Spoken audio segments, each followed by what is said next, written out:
এভাবেই জাতীয় সঙ্গীত পরিবেশনার মধ্য দিয়ে শুরু হয় বাংলাদেশের মহান স্বাধীনতা দিবস উপলক্ষে লন্ডন বাংলা প্রেস ক্লাব আয়োজিত ৭১-এর গল্প শীর্ষক একটি ব্যতিক্রমধর্মী আলোচনা সভা ও সাংস্কৃতিক অনুষ্ঠান। অনুষ্ঠানের শুরুতেই ফুল দিয়ে বরণ করে নেওয়া হয় উপস্থিত অতিথিদের।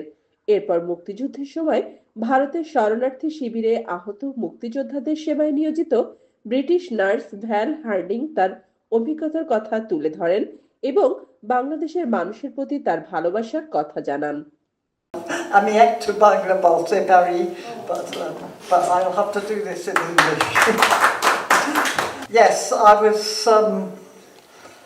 24 years old and I had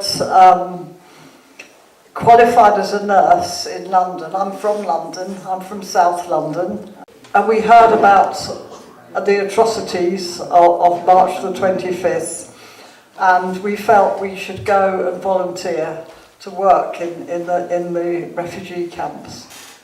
So we went to Kolkata and we went to St Paul's Cathedral in the centre of Kolkata, and they had recently set up a cathedral release service to provide medical care and other care to all the refugees coming from Bangladesh. And so we joined a volunteer team with other volunteer doctors from Kolkata and a lot of students who were volunteering at the same time. And I worked on a medical team and in Kalyani, which was about 50 kilometres north of Kolkata, where there were 9 camps and 50,000 refugees just in that area alone. I'm sure, as you're all aware, there was 10 million throughout. So we were working in very difficult conditions.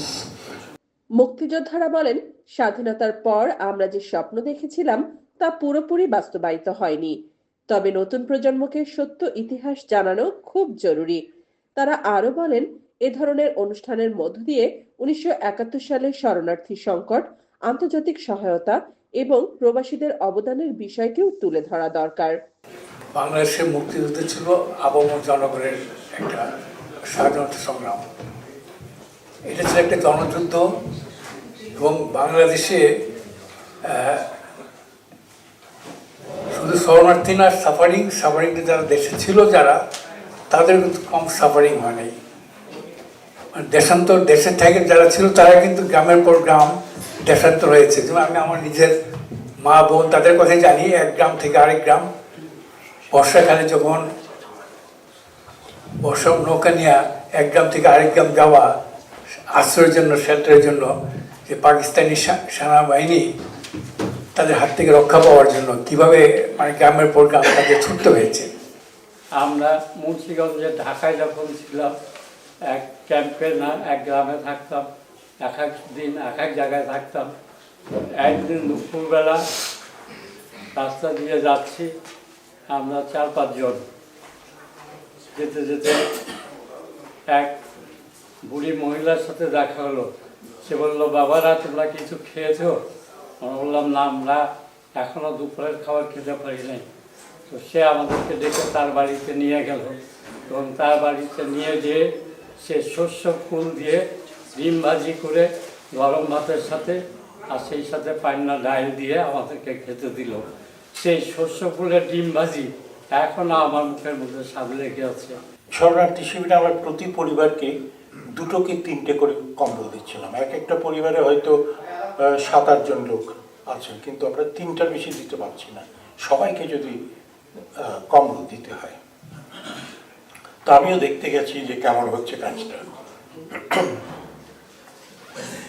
বিশ্বাস করুন, আমি দেখলাম আমার গ্রামের লোক ওই সারিতে দাঁড়িয়ে আছে কম্বলের জন্য। ওই লোকের ওখানে দাঁড়িয়ে কম্বল নেওয়ার কথা না, উচ্চ মধ্যবিত্ত পরিবারের লোক, কিন্তু দেশান্তর হয়েছে। ওই বাড়ির ছোট ছেলেটার সঙ্গে আমার চোখে চোখ মিলেছে, আমি ওখান থেকে সরে গাড়িতে চলে গেছি। তারপর কাজ শেষ হলে আমি আবার আরেকটা ত্রাণ শিবিরে যাব, সেখান থেকে আরেকটাতে যাব, তারপরে কলকাতা ফিরে আসবো। কিছুক্ষণ পর ওই ছোট্ট ছেলেটা আমার কাছে আসে এবং আমার শার্ট ধরে টান দেয়। টান দিয়ে আমাকে বলে, বাবা বলেছে আর 2টো কম্বল কি দেওয়া যায়? আর বিশ্বাস করুন, আমি কাঁপছি। বাবা বলেছে আর 2টো কম্বল কি দেওয়া যায়? আমি ওকে জবাব দিতে পারিনি। সিরাজকে দেখে শুধু জিজ্ঞেস করলাম, সিরাজ, গাড়িতে কি কিছু আছে? বলে, হ্যাঁ, কিছু কম্বল তো গাড়িতে আছে। আমি পক্ষপাতিত্ব করে 2টো কম্বল ওই ছেলেটাকে দিয়েছি। যদি দেশটা স্বাধীন না হতো, যদি এই দেশটা যুদ্ধ চলতো অন্যান্য দেশের মতো 20, 30, 40, 50 বছর, তাহলে উনাদের অবস্থা কি হতো? এই প্রশ্নটা আপনাদের কাছে। আলোচনা শেষে অনুষ্ঠিত হয় সাংস্কৃতিক অনুষ্ঠান। দেশাত্মবোধক গান, আবৃত্তি ও পরিবেশনার মধ্য দিয়ে স্মরণ করা হয় মহান মুক্তিযুদ্ধের চেতনা।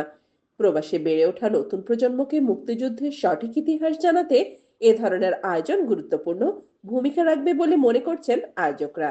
নন্দিনী, তোমাকে স্বাধীনতা নামে ডাকতে চাই, আপত্তি নেই তো? কোথাও বন্দি রাখতে চাই না তোমাকে।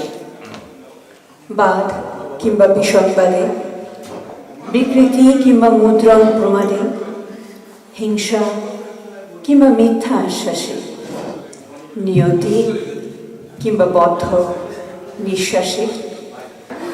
নাই ব্যবসা নাই চাকরিহীন নয় জীবন, সোনার বাংলার গড়ে গড়ে অভাব নতুন, হাতে গোনা কয়টি মানুষ বন্ধকের জুড়ে, 1200 মাইল ধরে বসে লোটো পাবে করে।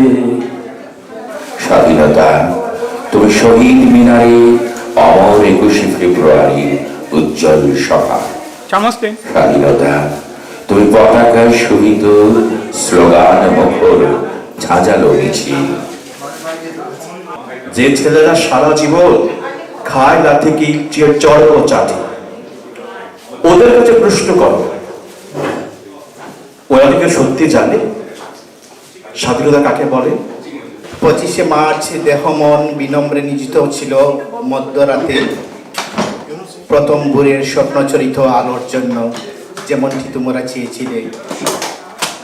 মাথা নোয়ানো লজ্জায় স্বীকার করি তোমাদের ত্যাগ বিসর্জনের কাছে এইটুকুন অনুক্ষ নেওয়া নয়। আজও আমি মাটিতে মৃত্যুর নগ্ন নৃত্য দেখি, ধর্ষিতার কাতর চিৎকার শুনি আজও আমি তন্দ্রার ভেতরে। এ দেশ কি ভুলে গেছে সেই দুঃস্বপ্নের রাত, সেই রক্তাক্ত সময়? বাতাসে লাশের গন্ধ ভাসে, মাটিতে লেগে আছে রক্তের দাগ।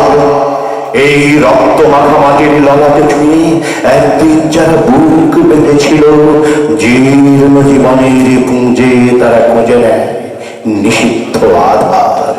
অনেক রক্ত দিয়েছি আমরা, আরো এ জীবন পর আকাশে বাতাসে লেগেছে কাপড়, আয়ের বাংলায় লিখেছে রং।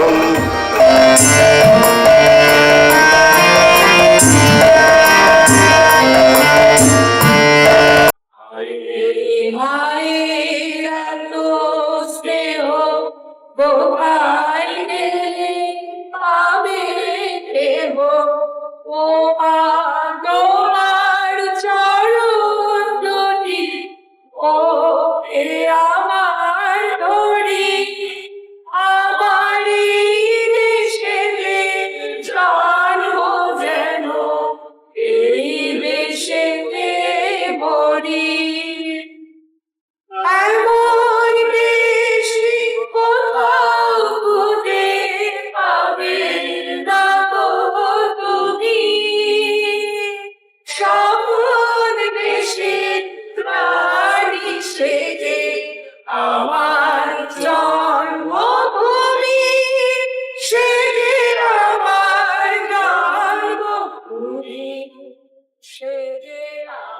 কাজী Tafia Sultana, TV19 news desk.